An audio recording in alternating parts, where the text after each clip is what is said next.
وإن مما يناسب ذكره في هذا المقام الحذر من رقاة السوء الذين يدعون أنهم يرقون بالكتاب والسنة وهم بالحقيقة من الخرافيين ومن الكهنة والعرافين والمشعوذين، فإنهم يلبسون على الناس بإظهارهم السنة والقرآن وهم في الحقيقة أعداء القرآن والسنة. وإن من علاماتهم أن تحذرهم أنهم يخلطون آيات القرآن بالكلام والقراءة غير المفهومة، ومن علاماتهم أن يطلبوا الطلبات الغريبة، ومن علاماتهم أنهم يتجرون بهذه المهنة فيجعلونها سببا للتجارة، فإنهم يطلبون الطلبات الكثيرة ويطلبون كذلك الأشياء العديدة التي يريدون بها التكسب بالمال.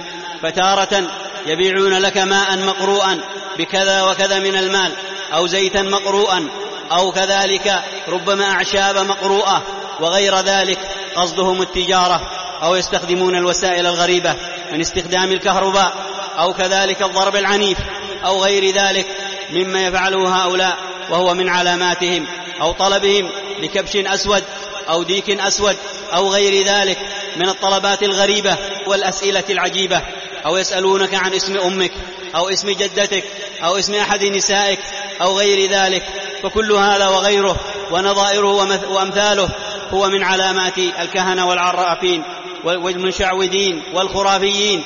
فالحذر من الذهاب لأمثال هؤلاء والاستماع لأمثال هؤلاء والتصديق لأمثال هؤلاء.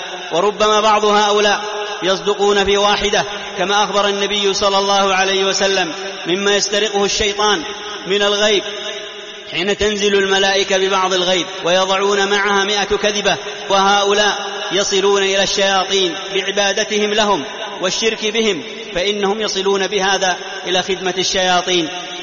فاحذر أيها المسلم أن يغرك بعض ما عندهم من الصدق أو بعض ما عندهم من الصواب، فإنما هذا الصواب زخرف يزخرف به لأجل أن تغتر به ولأجل أن تدخل في حبائله وفي شركه وفي خرافته وفي كهانته. وقد حذرت من ذلك أشد التحذير.